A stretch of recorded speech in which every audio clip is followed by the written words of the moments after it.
So hey guys, আসসালামু আলাইকুম, welcome back to another vlogs. So guys, কেমন আছেন আপনারা? আশা করছি ভালো আছেন, আর আমিও ভালো আছি আলহামদুলিল্লাহ। সো আজকে আবার অনেকদিন পর চলে এসেছি একটা ব্লগ ভিডিও নিয়ে। ঠিক আছে, দেখতে পাচ্ছেন আমি এখন যাচ্ছি হেঁটে আমাদের গ্রামের রাস্তা এটা। ঠিক আছে, তো আমাদের একটা রসুনের আর কি ছোটো জমি আছে, ওখানে রসুন লাগিয়েছি আমরা, মানে আমাদের গ্রামে। আমি এর আগে একটা আবার রসুনের কামানোর ব্লগ ভিডিও বানিয়েছিলাম। সো ওটা ছিল নানির গ্রামে, এটা হচ্ছে আমাদের গ্রামে। তো আমরা লাগিয়েছি এখানে, তো আজকে কামাতে চলে আসলাম। দেখতে পাচ্ছেন এই যে এখানে হচ্ছে আমাদের একটা রসুনের জমি, দেখতে পাচ্ছেন। আর এগুলো হচ্ছে রসুন। ঠিক আছে, এই যে এটা একটা ফটো, টোটাল 5টা ফটো আমরা লাগিয়েছি। ঠিক আছে, আর আমাদের এখানে 2টা প্রোপিলার চলে এসেছে রসুন কামাতে, দেখতে পাচ্ছেন। সো গাইস, দেখতে পাচ্ছেন এটি হচ্ছে আমাদের 5টা রসুনের কচু। একটা হচ্ছে ওটা, এটা 2 নম্বর, এটা 3, 4, 5। সো এটা বাকি আছে, এটি কামা হয়ে গেছে।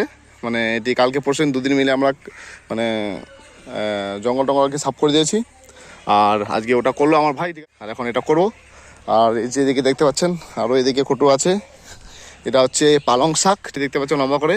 এটা হচ্ছে পালংয়ের কটু। আর এটা হচ্ছে মকই, এখানে মকই লাগিয়েছে, দেখতে পাচ্ছেন। মকই দেখলা গাছ ছোটো ছোটো আছে, এখনও বড় হয়নি একটু। এটা মকই আর কি, কটুটাতে একটু জল টল দিতে হবে, কামাতে হবে, তারপরে বড় হবে গাছগুলো।